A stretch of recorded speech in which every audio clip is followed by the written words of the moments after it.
going into this card, we saw what we thought was going to be an unofficial tournament.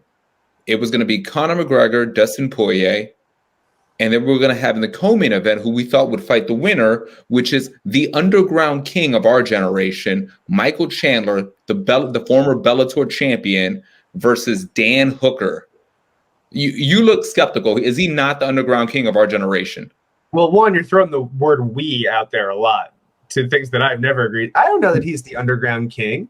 He was 6-5 in Bellator title fights or something. Like, it's not like he was a dominant Bellator guy either. I wouldn't call him the. And I think underground king needs to be in more wars. He has the ones with Eddie Alvarez, but he doesn't. Where are the other wars with Michael Chandler? This one wasn't even a war, and that's because he fucking bazookaed Dan Hooker out of there and around. Oh boy, did he fucking put a lightning bolt onto Dan Hooker's chin. Holy fuck, really? No kidding. I thought he was getting frustrated like crazy early on. He was having all kinds of trouble breaking the range, especially with that big looping overhand right. Man, he catches Hooker circling away from the right, comes up over top, big unexpected left hand, puts him all kinds of in trouble and finishes the fight. That was beautiful, Jesse. It was absolutely beautiful from after all the disrespect you started. That's the he mad at me at the end. It's like, didn't you listen to the end, dumbass? I fucking complimented you on your stupid, shitty, great performance where you knocked out one of the top 10 guys in the world. It was unbelievable, Mike. Yeah, no, I mean, he did phenomenal. Not only did he win, but he went in a manner that we did not believe he could beat Dan Hooker. And you had me calling him Dan Hardy, Dan Hooker. It's going to happen. It's going to keep happening. Man, you get knocked out one time, suddenly we can't even remember your name. Man, for all of the punishment that Dan Hooker has taken, it was just difficult to see that as a possibility, as a real possibility. I know Chandler can bang. Anybody, 4-ounce gloves, but especially Mike Chandler has put out plenty of guys. Mm-hmm. But it was hard to see Dan Hooker, kickboxing champion, has fought at heavyweight and wasn't getting knocked out and shit in kickboxing. Like, it was a little tough to see that coming. Props to anybody who had a first-round knockout as their prop bet. And I thought it would be difficult to hold him down and get him down. Ultimately, he didn't really get too close on any takedown attempt. He wasn't serious about any takedown attempt at the same time. It was difficult to see a path to victory, and then Michael Chandler went in, and he found one, and he put out one of the top 10 guys. Having said that, their ranking hit, I didn't have it as a tournament. I think there's plenty of guys that deserve a title shot over Michael Chandler. Well, Dustin Poirier agrees with you because Dustin Poirier said he's absolutely not fighting Michael Chandler next for the title. He said, if Michael Chandler's next, then I quit. Well, because think of all the things that Dustin Poirier had to, how many, like Eddie Alvarez, Justin Gaethje, Anthony Pettis, Max Holloway, just to get an interim title in a row. That's 4 world-class killers. He beats Dan Hooker, who Poirier just beat, and he gets it. It would be bullshit. He shouldn't have a shot over the Rafael dos Anjoses of the world, who just returned to the division.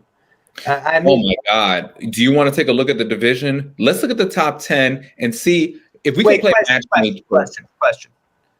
So you would say that we're looking at an unofficial tournament for the lightweight champion coming into this weekend. That was what you were saying.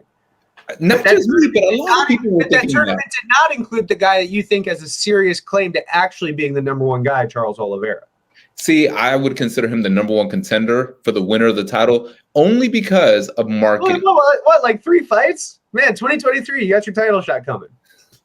He's the 3rd ranked. I'm looking at the UFC site right now. He's the 3rd ranked lightweight. Justin Gaethje's ahead of him. Let's do Gaethje versus Oliveira. The winner of that fight's Poirier. I think you got to do Poirier Oliveira. I think that's the title fight. I think that's a good fight.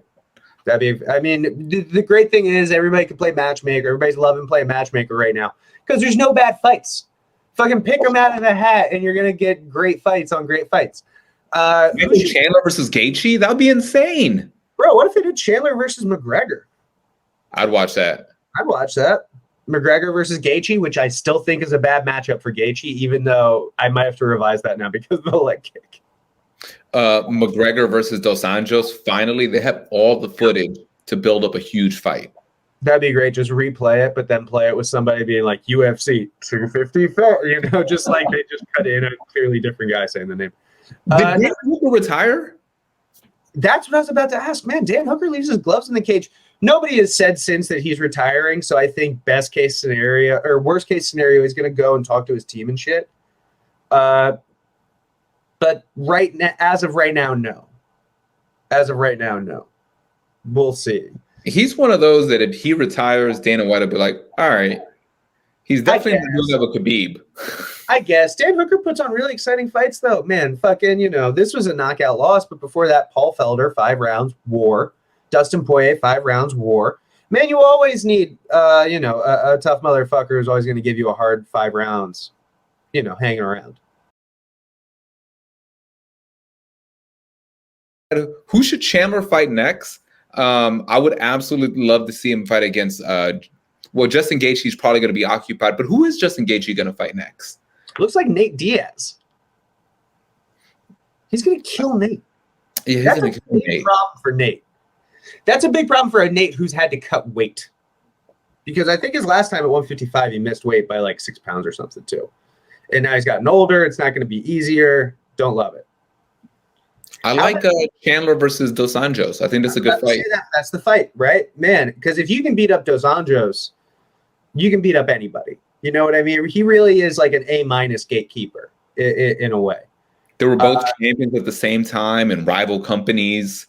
The fight that no one really said they wanted, but you can build it up as like, man, people dreamt about this fight at one point. Yeah. Oh, it was widely talked about between Michael Chandler and his agents. Who should Conor fight next? Who should Conor fight next? Man, should he go into MMA? Should he box? Well, I know you can't possibly sell the Manny Pacquiao fight anymore because he got stopped by strikes. It's not like he got submitted against Nate Diaz and then fought Mayweather. He got knocked out by a southpaw's right hook. Like, he got knocked out by a guy throwing Manny's best punch. Yeah. You know what? What is Kevin Lee doing? Can we have Kevin Lee, Conor McGregor? Kevin versus Conor might be tight. I was going to say Conor versus Ferguson seems to be the most attractive one. Oh, because they're both kind of like at the end? Yeah, it's both like, where are we at? And then maybe for Ferguson, he could get a big win, that, is maybe bigger than any he's really had. So we're playing matchmaker. So we got Poirier versus Oliveira for the title. The winner is the real champ. Let's keep Khabib retired. Yeah, of course. Khabib's out. Khabib's done. Give me Conor versus Nate 3. Oh, man. Yeah, that's the fight. Yeah, that's what they should do. Yeah, why does Gaethje get that? You would make way more money if we did it. The trilogy, it's the last fight. And then Nate could retire off that. So you could build it up in Nate's last fight. And will, I believe. Yeah. If he'll do one fight and, retire for 3 years, he's going to do another one. He's going to be retired 6 years. Coming back in his 50s or whatever? I don't buy it.